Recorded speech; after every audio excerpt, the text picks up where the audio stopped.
ಎಲ್ಲರಿಗೂ ನಮಸ್ಕಾರ. ಅತ್ತೆ ಸೊಸೆ ಕುಕಿಂಗ್ ಚಾನಲ್‌ಗೆ ಸ್ವಾಗತ ಸುಸ್ವಾಗತ. ಹಲಸಿನಹಣ್ಣಿನ ಸೂಪರ್ ರುಚಿಯಾದ ಕಡುಬು ಹೇಗೆ ಮಾಡೋದಂತ ತೋರಿಸ್ಕೊಡ್ತೀನಿ. ಫಸ್ಟು ಹಲಸಿನಹಣ್ಣಿನ ಸೊಳೆ, ಬೀಜ ಎಲ್ಲ ತಕ್ಕೊಂಡ್ಬಿಟ್ಟು ಬೇಯಕ್ಕೆ ಇಟ್ಕೋಬೇಕು. ಹಿಂದಿನ ದಿವಸ ಏನು ಮಾಡಬೇಕಂದ್ರೆ ಅಕ್ಕಿ ನೀವು ಎಷ್ಟು ಲೋಟ ತೊಗೊಳ್ತಾರೋ ತೊಗೊಳ್ಳಿ. ನಾನು 3 ಲೋಟ ಅಕ್ಕಿ ತೊಗೊಂಡಿದ್ದೀನಿ. ಅದನ್ನು ಚೆನ್ನಾಗಿ ತೊಳ್ಕೊಬೇಕು. ಒಂದು 3-4 ಸತಿ ತೊಳ್ಕೊಬೇಕು. ಯಾಕಂದರೆ ಮಣ್ಣಿರುತ್ತೆ. ಚೆನ್ನಾಗಿ ತೊಳ್ಕೊಂಬಿಟ್ಟು ನೀರು ಸೋಸ್ಕೊಂಬಿಟ್ಟು ಗಾಳಿಗೆ ಆರಾಕಬೇಕು. ನೀವು ಬಿಸಿಲಲ್ಲಿ ಹಾಕಿದ್ರೆ ಹಾಕಿ, ಇಲ್ಲಾಂದ್ರೆ ಫ್ಯಾನ್ ಕೆಳಗೂ ಹಾಕ್ಕೊಬೋದು. ಹಾಕಿ ಅದನ್ನು ಪುಡಿ ಮಾಡ್ಕೊಬೇಕಲ್ಲ, ಅದಕ್ಕೋಸ್ಕರ ರೋಸ್ಟ್ ಆಗಬೇಕು ಅಕ್ಕಿ. ಆಮೇಲೆ ಅದನ್ನು ಪುಡಿ ಮಾಡಿ ಇಟ್ಕೊಂಡು ಸಪ್ರೇಟು. ಈಗ ಹಲಸಿನಹಣ್ಣು ಬೇಯಿಸಿ ಇಟ್ಕೊಂಡಿದ್ವಲ್ಲ, ಅದು ತಣ್ಣಗೆ ಮಾಡಕ್ಕೆ ಇಟ್ಕೋಬೇಕು. ನೀವು ಬೆಳಗ್ಗೆ ತಿಂಡಿಗೆ ಮಾಡ್ತೀರಂದ್ರೆ ಹಿಂದಿನ ದಿವಸನೇ ಎಲ್ಲ ಮಾಡ್ಕೊಬೇಕು. ಈಗ ಪುಡಿ ಮಾಡಿ ಇಟ್ಕೊಂಡಿದ್ವಲ್ಲ, ಅದೊಂದು ಸತಿ ಬಾಣಲಿಗೆ ಹಾಕೊಂಡು ಹುರ್ಕೊಳ್ಬೇಕು. ಲೋ ಫ್ಲೇಮಲ್ಲಿ ಇಟ್ಕೊಂಡು ಹುರ್ಕೊಳ್ಬೇಕು.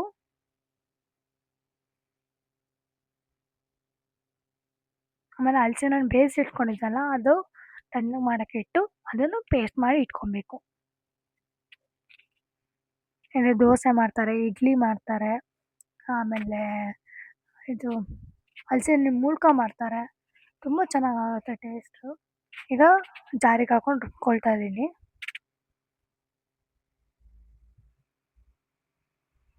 ನಿಮ್ಗೆ ಎಷ್ಟು ಬೇಕೋ ಅಷ್ಟು ಹಾಕ್ಕೊಂಡು ರುಬ್ಕೊಂಡು ಒಂದು ಪಾತ್ರೆ ಸರ್ವ್ ಮಾಡ್ಕೊತಾ ಇದ್ದೀನಿ.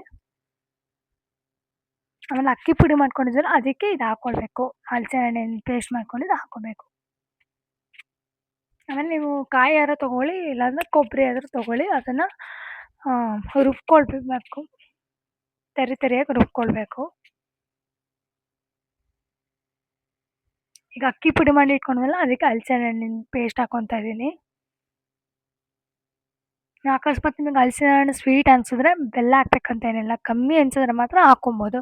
ನೀವು ಏಲಕ್ಕಿ ಹಾಕ್ಕೊಳ್ಳೋದಾದ್ರೆ ಹಾಕ್ಕೊಬೋದು, ಇಲ್ಲಾಂದರೆ ಇಲ್ಲ. ಒಬ್ಬೊಬ್ಬರು ಹಾಕ್ಕೊಳ್ತಾರೆ, ನಾನು ಹಾಕ್ಕೊಂಡಿಲ್ಲ. ಈಗ ಕೊಬ್ಬರಿ ಹಾಕ್ಕೊಂಡಿದ್ದೀನಿ. ಅದೊಂದು ಜೊತೆ ಕೈ ಆಡಿಸ್ಕೊಳ್ಬೇಕು. ಎಲ್ಲದಕ್ಕೂ ಹಿಡಿಬೇಕಲ್ಲ, ಅದಕ್ಕೋಸ್ಕರ ಮಿಕ್ಸ್ ಮಾಡ್ಕೊಳ್ಬೇಕು. ಆಮೇಲೆ ಅದು ಸ್ವಲ್ಪ ಉಳ್ಕೊಂಡಿದೆ, ಅದು ಹಾಕ್ಕೊಂಡು ಒಂದು ಸತಿ ಮಿಕ್ಸ್ ಮಾಡ್ಕೊಂಡಾದ್ಮೇಲೆ ನೀವು ಬಾಳೆಲೆ ಇದ್ದರೆ ಬಾಳೆಲೆಯಲ್ಲಿ ಮಾಡ್ಕೊಳ್ಳಿ, ಇಲ್ಲಾಂದರೆ ಸಿಕ್ಕಿಲ್ಲ ಅಂದರೆ ಕಪ್ಪಲ್ಲೂ ಹಾಕ್ಕೊಬೋದು.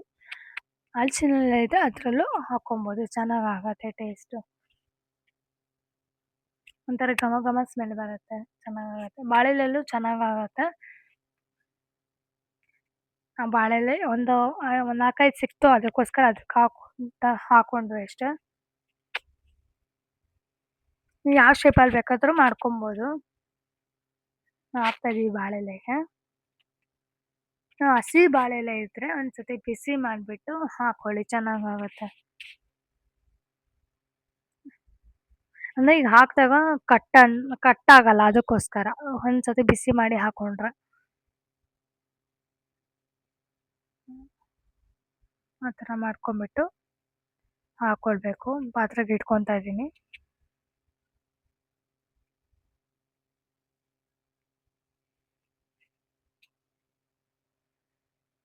ಬಿಸಿ ಬಿಸಿ ಕಡುಬಿಗೆ ತುಪ್ಪ ಇದ್ದರೆ ತುಂಬ ಚೆನ್ನಾಗಾಗತ್ತೆ. ನಿಮ್ಮ ಮಕ್ಕಳಿಗೂ ಬಾಕ್ಸಿಗೂ ಹಾಕ್ಕೊಡ್ಬೋದು, ಲಂಚ್ ಬಾಕ್ಸಿಗೂ ತುಂಬ ಚೆನ್ನಾಗಾಗುತ್ತೆ. ಸ್ನ್ಯಾಕ್ಸ್ ಥರ ಇಷ್ಟಪಟ್ಟು ತಿಂತಾರೆ ಮಕ್ಕಳು. ಇಲ್ಲಾಂದರೆ ಜೇನುತುಪ್ಪ ಬೇಕಾದ್ರೂ ಹಾಕೊಂಡು ತಿನ್ಬೋದು.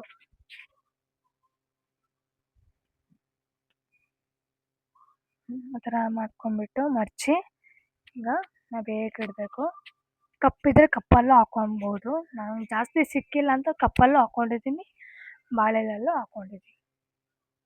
ಮುಚ್ಚಿಬಿಟ್ಟು ಒಂದು 10-15 ನಿಮಿಷ ಬೇಯಬೇಕು. ಬೆಂದಿದೆ, ಈಗ ತಗೊತೀನಿ ನೋಡಿ. ಕಪ್ಪಲ್ಲೂ ಹಾಕ್ಕೊಂಡಿದ್ದೀನಿ, ತುಂಬ ಚೆನ್ನಾಗಿ ಬಂದಿತ್ತು. ನೀವು ಟ್ರೈ ಮಾಡಿ. ಒಂದು ಪ್ಲೇಟಿಗೆ ಸರ್ವ್ ಮಾಡ್ಕೊತಾ ಇದ್ದೀವಿ. ನೀವು ಟ್ರೈ ಮಾಡಿ, ಹೇಗಿತ್ತು ಅಂತ ಕಮೆಂಟ್ ಸೆಕ್ಷನಲ್ಲಿ ಕಮೆಂಟ್ ಮಾಡಿ. Thank you for watching. Subscribe my channel. ನೋಡಿ, ಈಗ ತುಪ್ಪ ಹಾಕ್ಕೊತೀನಿ. ಬಿಸಿ ಬಿಸಿ ಕಡುಬಿಗೆ ತುಪ್ಪ ತುಂಬ ಚೆನ್ನಾಗಾಗುತ್ತೆ.